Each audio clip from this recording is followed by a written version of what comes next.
let's talk about how we get to BrightSpace so that we can navigate and talk about the makeup of 2471. First, you need to go to ecampus.dallascollege.edu, and this is going to take you to access my courses now. You're going to click on that. You can see there that it tells you to log in with your student ID and your password for Dallas College. So we are going to take a look at a course that I have already set up just as a template. Your section is going to be noted for you on your eConnect page under your courses.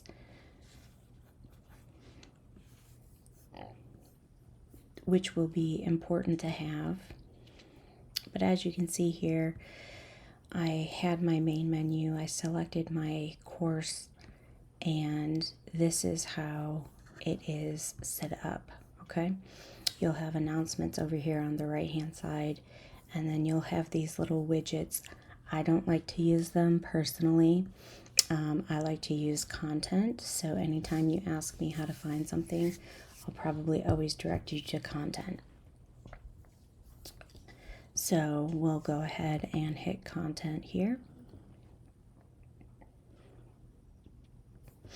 And you'll see how everything is kind of set up on the left-hand side, table of content. So one of the things that we are going to talk about is the FERPA document. If you think of FERPA, it's like your HIPAA document. Basically, it says, I am not permitted to speak to anyone unless you tell me regarding your grades, your performance, attendance, etc. Having said that, if you are sponsored by a department, it is a requirement that you stipulate who you work for, the department that you work for, so that I may be able to share your information with that department if they're sponsoring you, okay? So you'll see that there will be an assignment for a FERPA, and there will be a document for FERPA. I'm going to go ahead and pull up the document so that we can talk about what needs to be completed. So you'll see here your FERPA document. It says that the name of the student here is releasing information to, let's say you work for DFR. You would put DFR here, or Dallas Fire and Rescue. I don't need a specific name, I just need the department that you work for. Let's say that you personally, so name of student, you want me to be able to talk to a spouse. You would put the spouse here.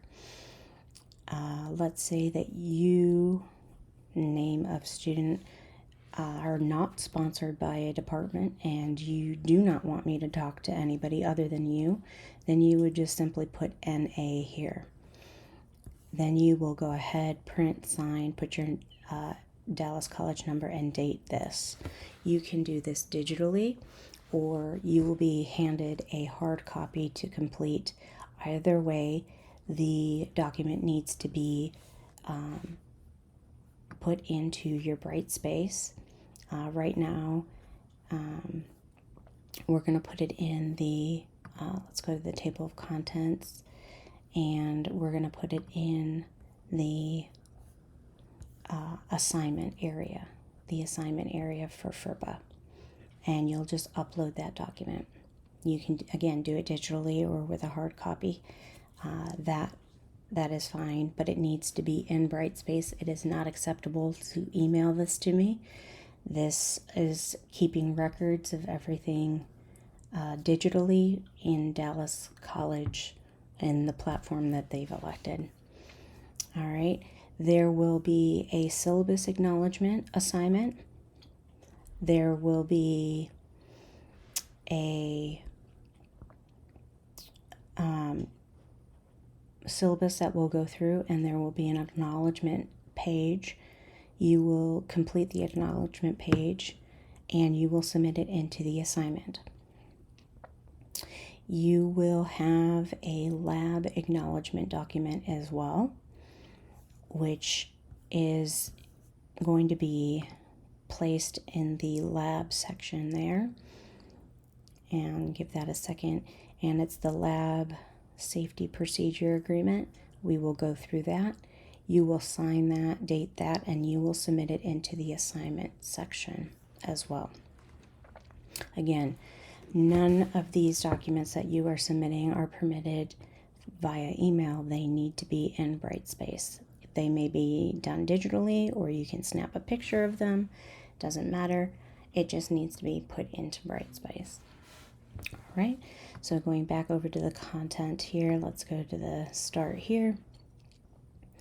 And I'm going to go ahead and flip over to look at an example of the syllabus. So give me a second. I will pull up the syllabus. You'll see here on the syllabus, typically I respond to emails within 24 hours. However, over the weekend, I do check my email throughout. If there's something that's immediate, I will reply to it, but if it's something that can wait, I tend to look at all of my emails at one time, at one point during the weekend. So Friday night, Saturday, and Sunday. Otherwise, during the week, I have a 24-hour turnaround.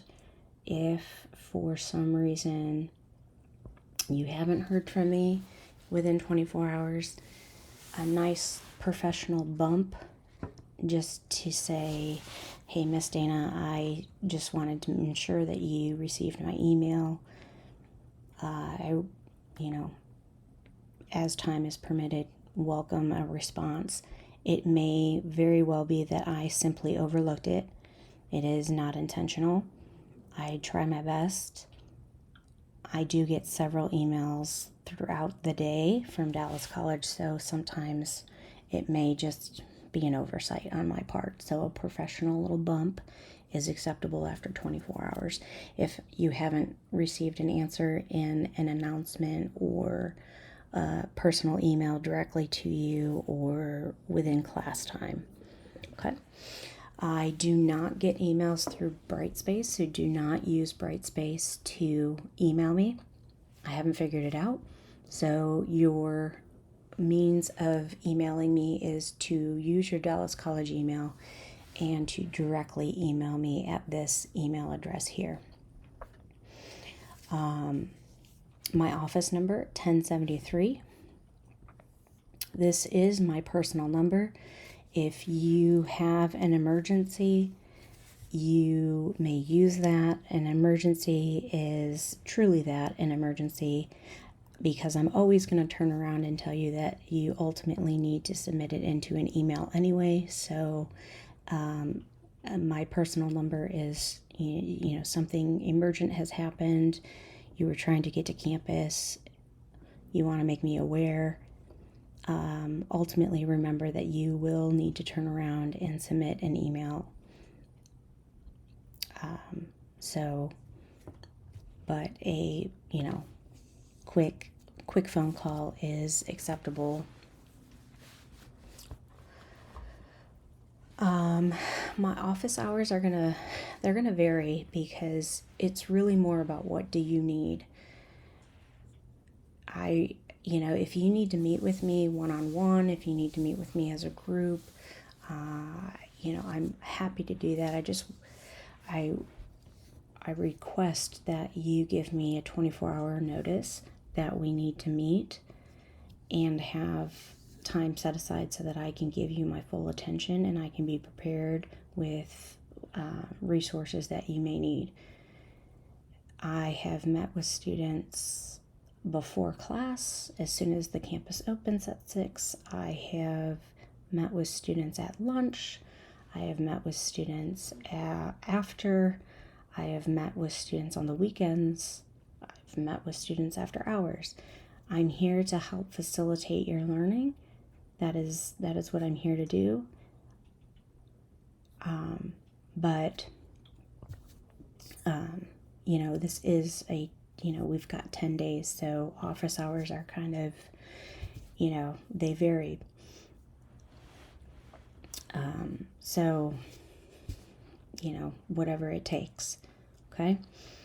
Send me an email. Let me know what you need, and we will find the resources that will take care of business.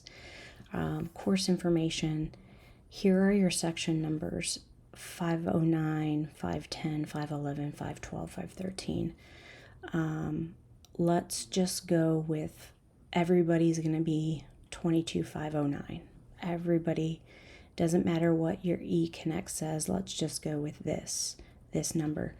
This is important to have when you send emails to me so that I know what section, what cohort we're talking about. I do have other classes that I run while running this class, so it's important to know that we're going to use 22509 going forward.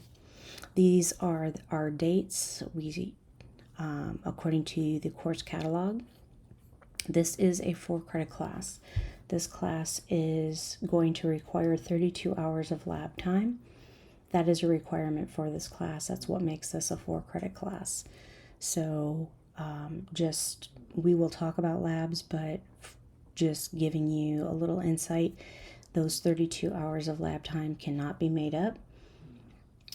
They involve tissues and a lot of coordination that I simply cannot make up that time. They are required for this class. Missing any of that time and not being engaged in that process may result in a failure of the course, regardless of what your overall grade is. Okay. We are going to be meeting from 0730 to 1630, Monday through Friday. We're going to be meeting in X3004, and our lab is going to be X 1057, 1059, but if you just head down to 1057 in general, we'll go from there. My certification date for this class is Monday, March 3rd.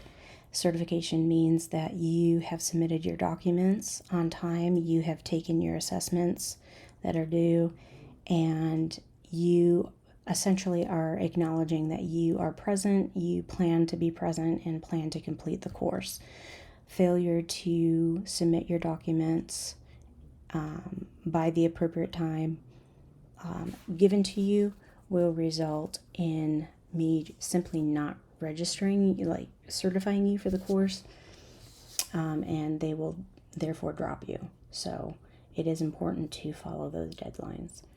Last day to withdraw without a grade is going to be Monday, and last date to withdraw with a W is going to be the 14th. Okay, your prereq, I believe our chair has taken care of all of the necessary prereqs, so I trust that you are an EMT or are in that process, you have a CPR, and your records are all in place with the program.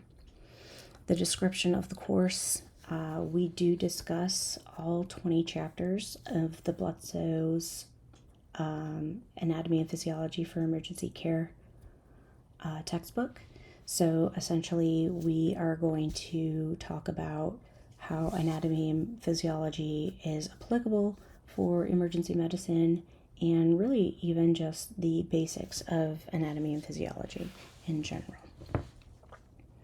Okay, your student learning outcomes, you can read through these. Essentially, these are going to be each system and how I'm going to ensure that you are competent in these areas. You can read through those if you are interested. Required course documents. I recommend everybody be a part of the Include Ed program, which would essentially set you up with a required textbook, hard copy, The Anatomy and Physiology for Emergency Care, Bledsoe's 3rd edition. That should also come with the workbook. The workbook is, as you can see here, a different author. Therefore, I do not take questions directly from the workbook. I take concepts from the workbook, which is linked to the textbook. I do take material directly from the textbook, however. That is where your questions are going to come from. So if ever you were curious, well, goodness, where is she going to be pulling material from? It's going to be coming from the textbook. Directly from the textbook, concepts from the textbook. I'm not going to quiz you on the optional videos that are available for you. I use the textbook as kind of my guide. If you're an e-text person, I've tried it, I'm not, but if you are, there is a link to Pearson. You can purchase the e-textbook. It will read to you. You can highlight, you can make flashcards. If that's a method that works for you, it's optional. You can go ahead and purchase this, but our program has opted to issue the hard text to all of our students. You should have that by now. If you do not have that, you need to email me immediately and let me know, but everybody should have a textbook, an email from the bookstore that says that you can pick up your textbook. Usually students are pretty interested in how the class is going to be graded, and so this is how we are going to grade the class. We have participation and lab. Participation is engagement in class time, so in lecture, engagement in lab time, participation. It includes attendance. It includes your lab submissions. It includes your required document submissions. This is all in your participation in your labs. This is going to amount to 10% of your overall grade. There are going to be 3 major exams. Your first major exam is going to be worth 10%. I do this on purpose. Your first exam is going to be chapters 1 through 6.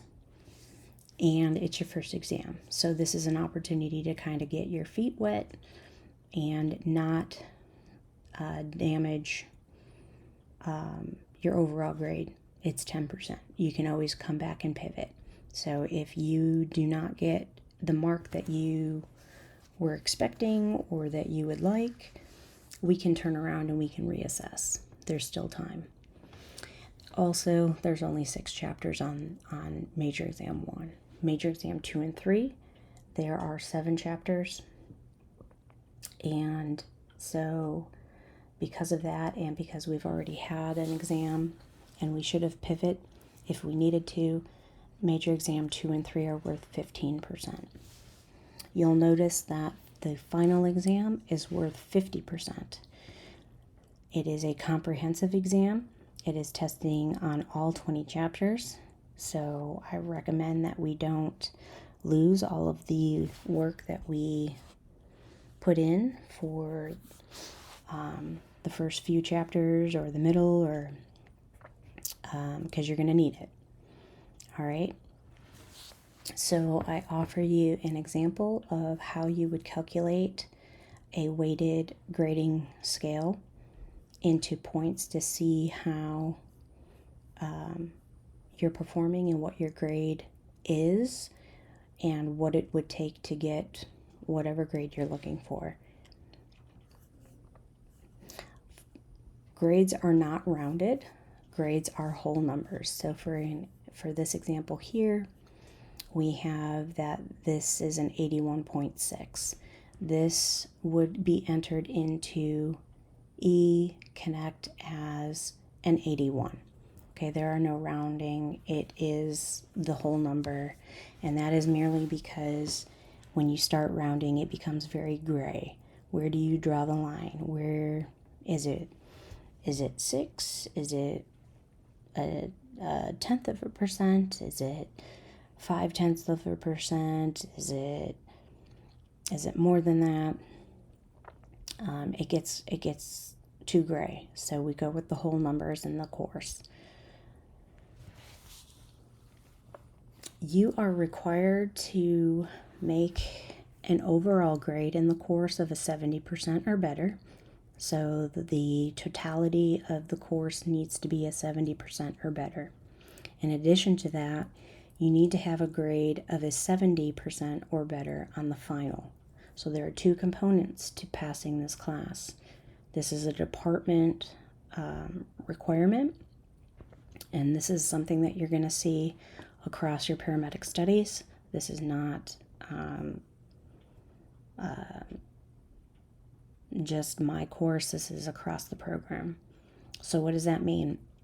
So let's say that you have a 75% in the class and you score an 89% on the final. Do you pass the course and move on? You do not. You need to have a 70% or better on the on the final as well. Let's say that you scored a 71% on the final and your overall score is a 69%. Do you pass the course? You do not. You need to have both components that are a 70% or better to pass the course. Okay. All right. Lab, I've sort of already alluded to this, but lab, full attendance and participation is required. If you miss and or you are not participating, this may lead to an overall failing grade, regardless of how you're doing in the course. No late work is going to be accepted. Tardy work or missed work is simply going to be put in the grade book as a 0. Major exams, again, there are 3. The total of your major exams is going to be 40%. So that's your 15 plus your 10. There are no retakes on the major exams. If you miss an exam, you will get a 0. If you are late for an exam, you only get the remaining amount of time for the exam. Exams are timed, so they start promptly, and you get a minute per question, unless you have accessibilities. The office has issued something different, but otherwise it's a minute per question. So I would advise not only being on time, but being early. And really, I recommend that regardless if it's an exam day or not. But there are no makeups. There are no retests on major exams. The comprehensive final exam, again, worth 50%. It is required that you get a 70% or better. You may retake the final exam if you are not successful in achieving a 70% or better on the initial take. However,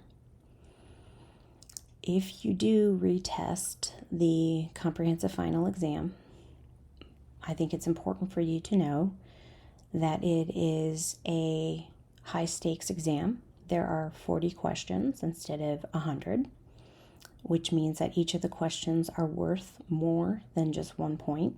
So if you miss one, you miss more than just 1 point. So higher stakes, less questions. Additionally, no matter what you score on it, the highest you can get, the maximum amount of percentage that you will be issued will be a 70%. So if you scored an 85, you will get a 70%. And of course, if you do not obtain a 70% or better on the retest, you will fail the overall course regardless of what your overall grade is in the course. Okay. My recommendation is to plan for the initial test and be successful and not need to retest. Attendance. So attendance tardiness is at the start of class, leaving class early, not returning after breaks, being out of the classroom for an extended period of time. This is all considered tardiness, okay? This is all noted. And if we need to have a conversation, we will have a conversation about tardiness. And just to be transparent, if it is an issue, it will be brought up. If you are sponsored by a department, it will be brought up to not only to you, but it will be brought up to your department as well. Okay. Absences. Again, attendance and participation is mandatory for the course, for success and for passing.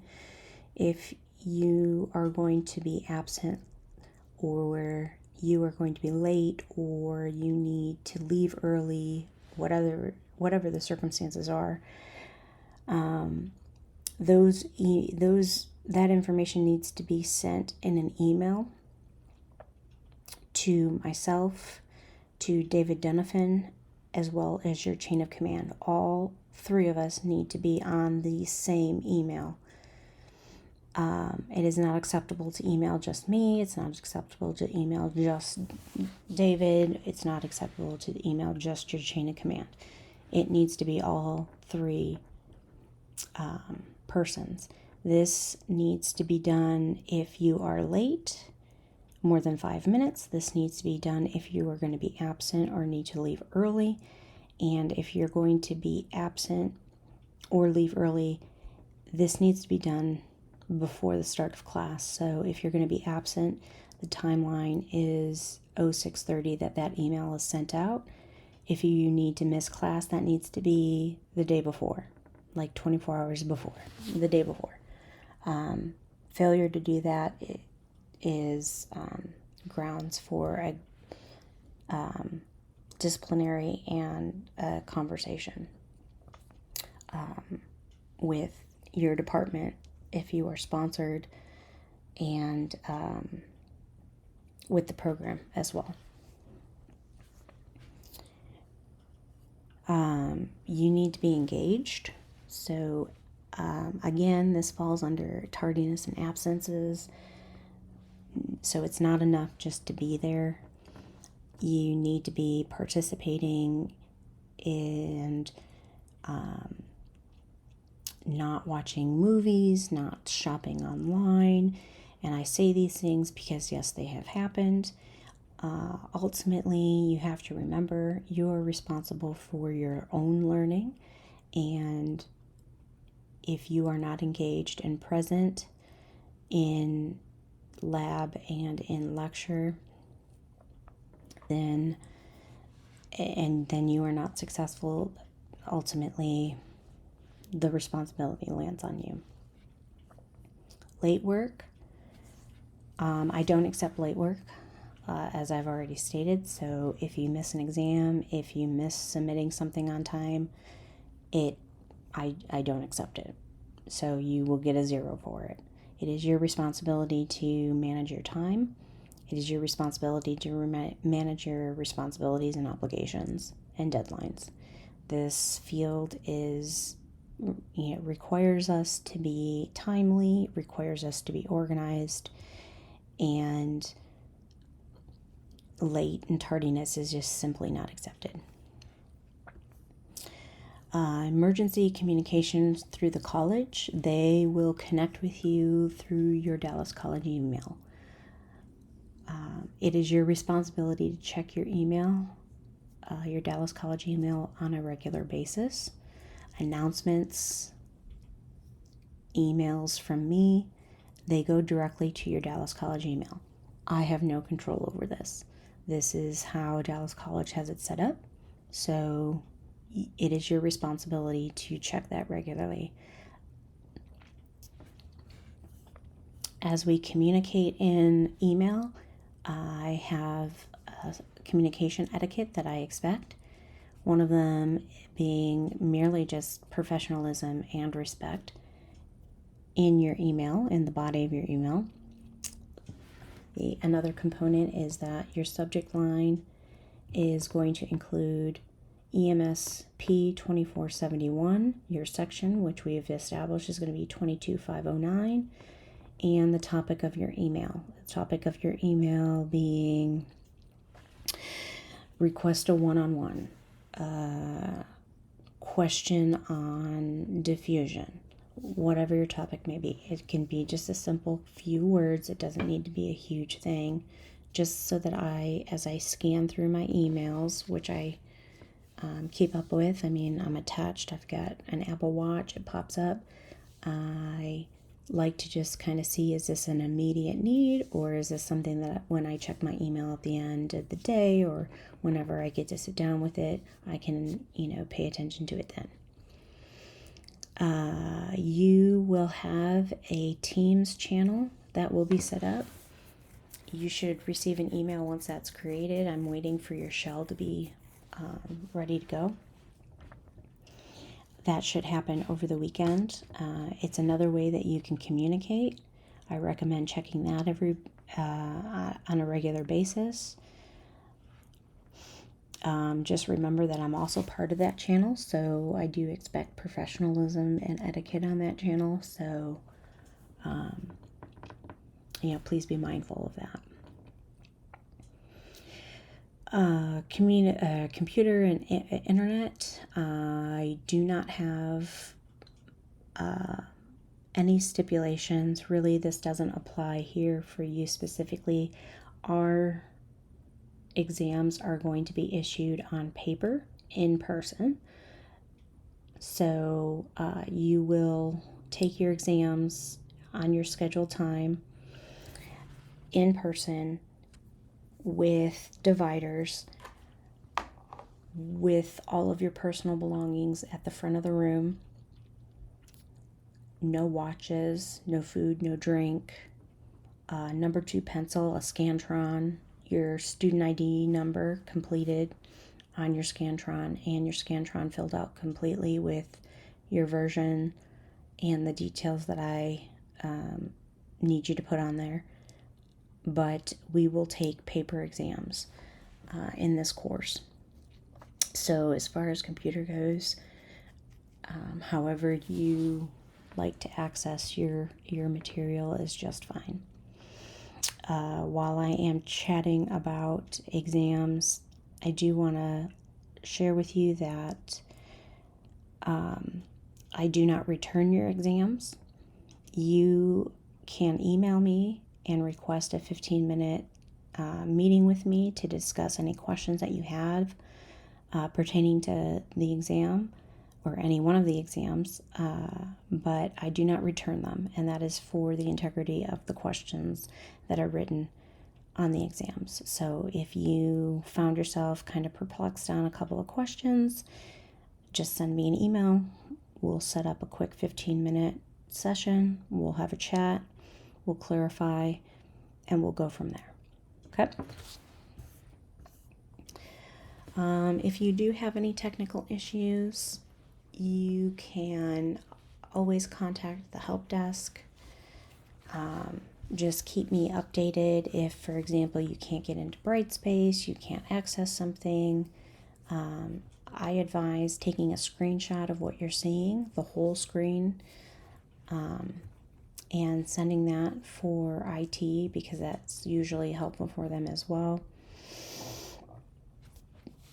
It is, again, also helpful if you keep me in the loop of any trouble that you're having, as well as any follow-up from IT and where you're at, so that I can help in any ways that I can.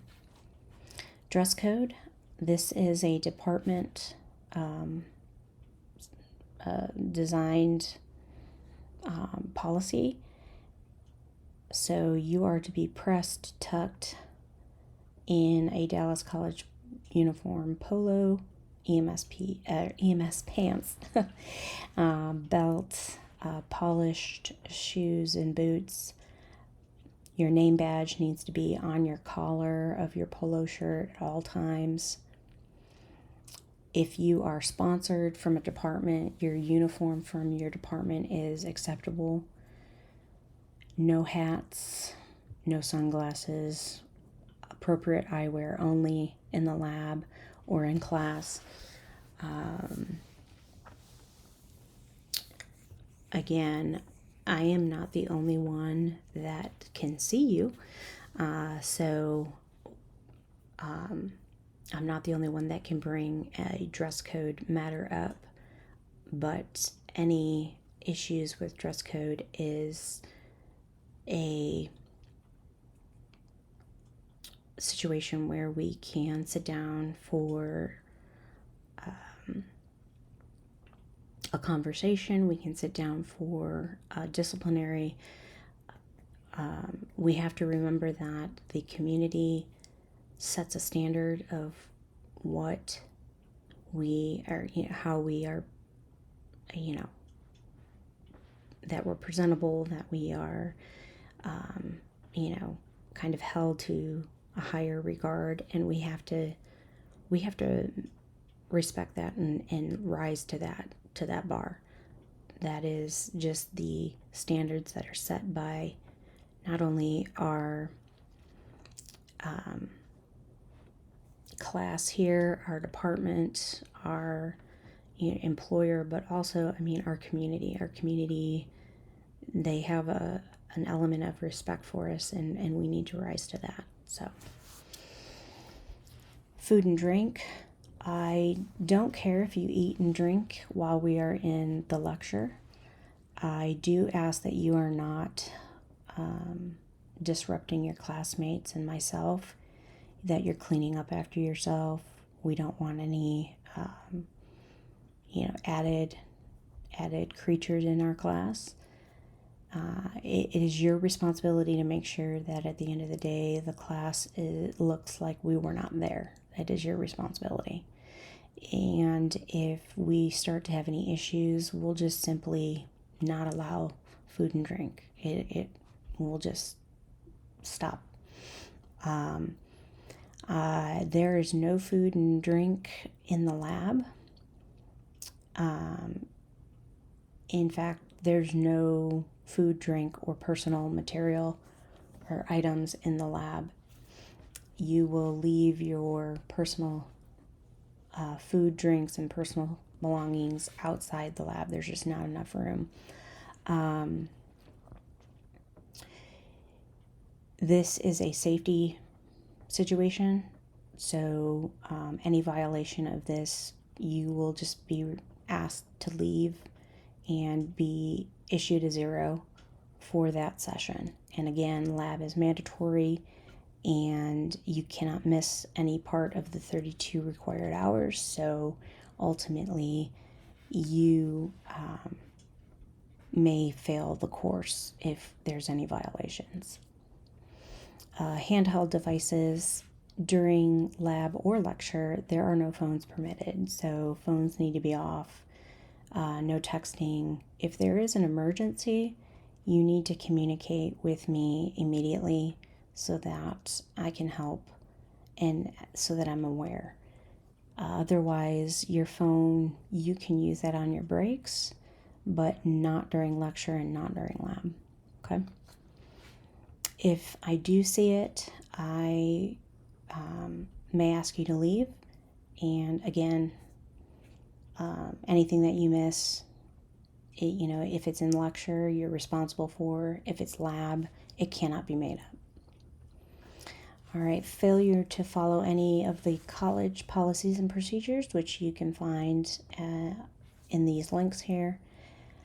Failure to or violations of any department policies and procedures and or the syllabus may result in a failing grade overall, dismissal from the program, and or even a recommendation to Dallas College for expulsion therein. So we will look at the course schedule next. So let me pull up the course schedule. Oh, wrong one.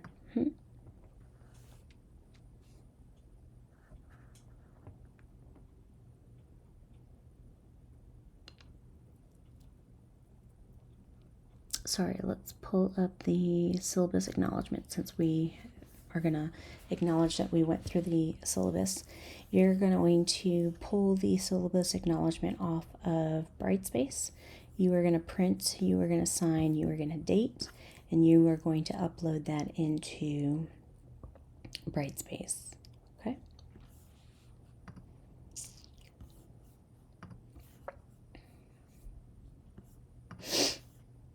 Let me pull over to the schedule just so that we can take a look and get some perspective on that. Okay. All right. You can see here that every day it tells you about how long we should spend, some time frames, the chapters that we're going to discuss,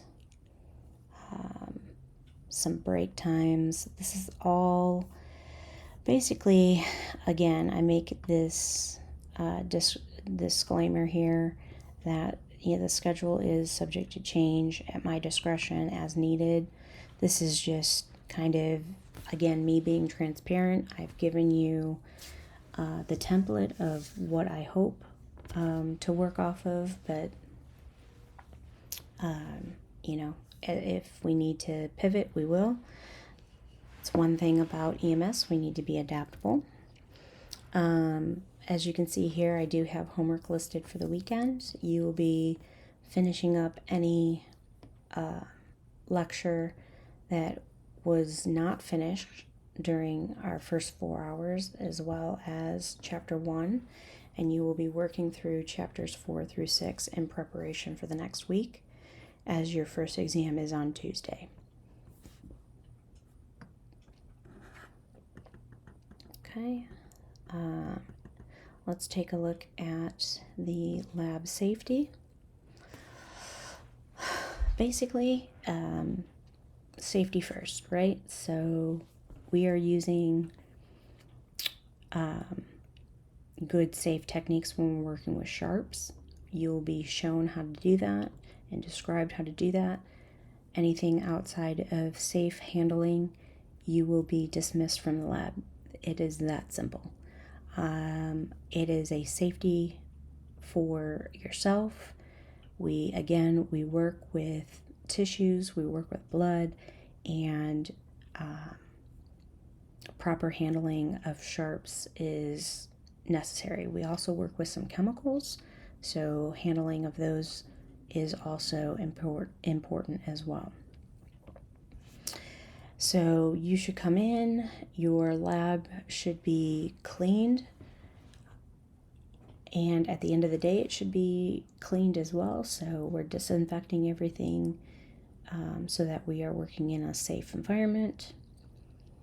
We are going to follow my instructions very specifically because some of the materials that we use in the lab, even though they are sharp or are technically used for one time, if say it was a patient, that may not be the case in the lab.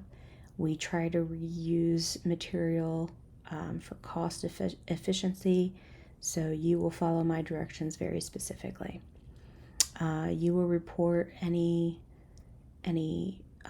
injuries, any breaks, any malfunctioning devices, and you will dispose of material in the appropriate areas. So if I tell you that we're going to dispose of a sharp object, it's going to go in the sharps container. If we're going to dispose of anything with blood, body fluid, it's going to be in the sharps container, or it's going to be in the yellow bin where we dispose of that specifically in the dumpster. If it's tissue or anything that's touched tissue, again, the yellow bin. So hand washing, yep. Make sure that you have your PPE at all times. Make sure that the closed-toe shoes, well, you guys are going to be in your boots shined up anyway, so long hair needs to be pulled back. Again, no food and drinks at any time.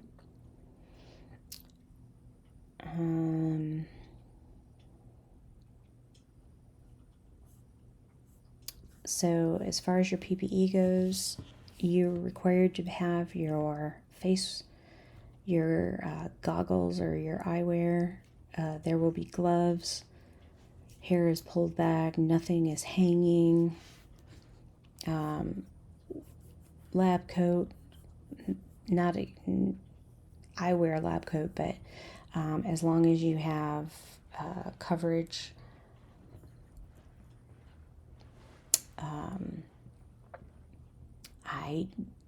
Whatever your uniform is, it kind of varies depending on your department. So if you have a question, just shoot me an email.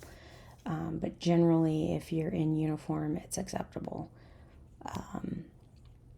And just be mindful that if you don't have long sleeves as part of your uniform, that's okay.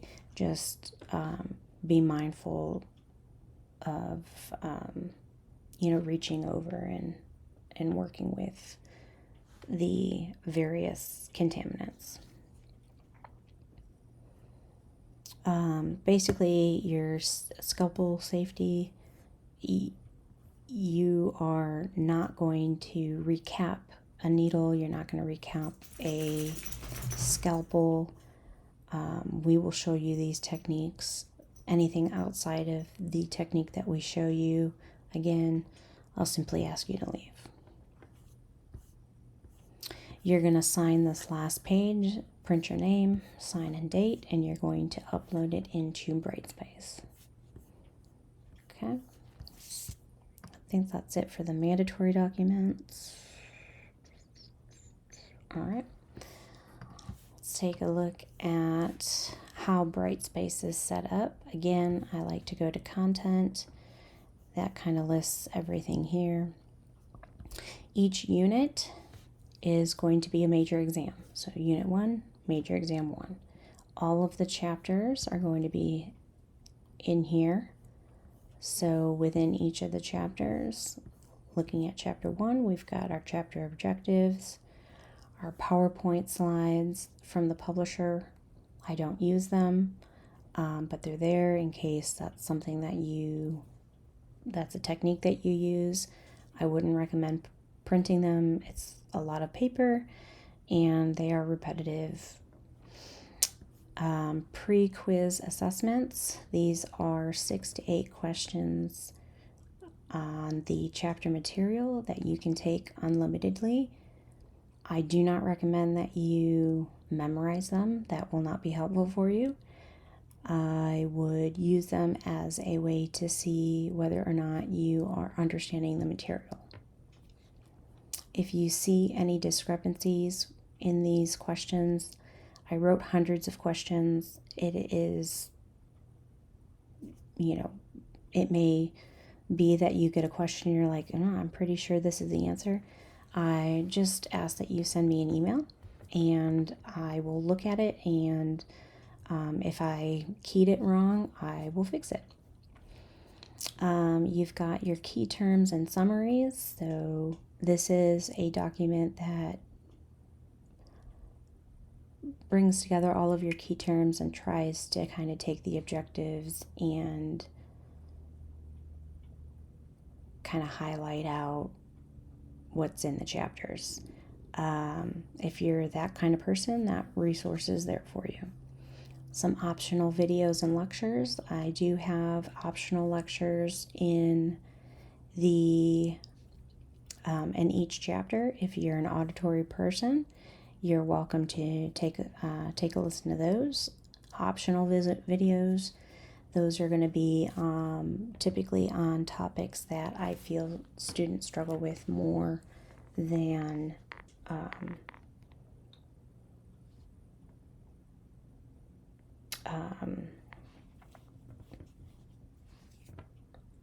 more than just, sometimes just a quick little video or animation is helpful to kind of understand a concept. So, okay.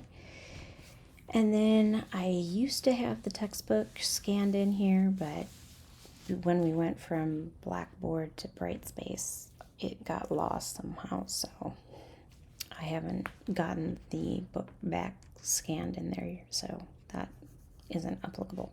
But every chapter is set up the same way in the same order. So for Unit 1, you're going to have chapters 1 through 6, and they're all set up the same way. Okay, and then again, like I said, every unit is a major exam, so you know what is on your major exam. Miss Dana Marie's chapter objectives. These are the chapter objectives with some edits and additions. I have made these as like a roadmap for you to follow, something to help guide you as you study. I would look at them, and instead of looking at them as a statement, I would turn them into a question and ask yourself, can I give the functions of the respiratory system, and can I list that out? If you can, great, move on to the next one. If you can't, go into that section, and I've listed the sections that it comes from. Go into that section and get some better clarity. Okay, I would use it as a map in how to study. There's a coloring book. If you are interested in coloring, I have colored pencils. Just print up some of the anatomical features that we're working on for the day, and if you get bored or you need to change your mind and recalibrate, then you can sit with my colored pencils and you can color. I have no problem with that as long as you are doing something pertaining to anatomy and physiology. I am good with it. But I do ask that you return my colored pencils. I have separated out the PowerPoints for Bledsoe in case you are that kind of person. I have added here the images from the textbook. This is how I lecture. I use this image library and I flip through the images and I put the book out in front of me and we go section by section, and that is how I lecture. All right. That is how everything is set up or will be set up on your BrightSpace page. Taking a look at the content from your organizational page, I will let you know when we're going to move over to the BrightSpace page that is designated for the course. Until then, I expect it'll be over the weekend, but until then, as you can see, we go to anatomy and physiology. And I'm going to open that up for you. And your orientation videos are going to be here. All of your FERPA, your syllabus, lab safety, schedule, your orientation assessment. These materials definitely need to be done by 0700 on Monday. Okay? Chapter 1, 2, and 3. You need to have your pre-assessment completed by 0700 on Monday as well. Okay? All right. And I think that kind of sets us up to get started with chapter 3. We'll do 3, then we'll do 2, then you will do 1 at home. All right.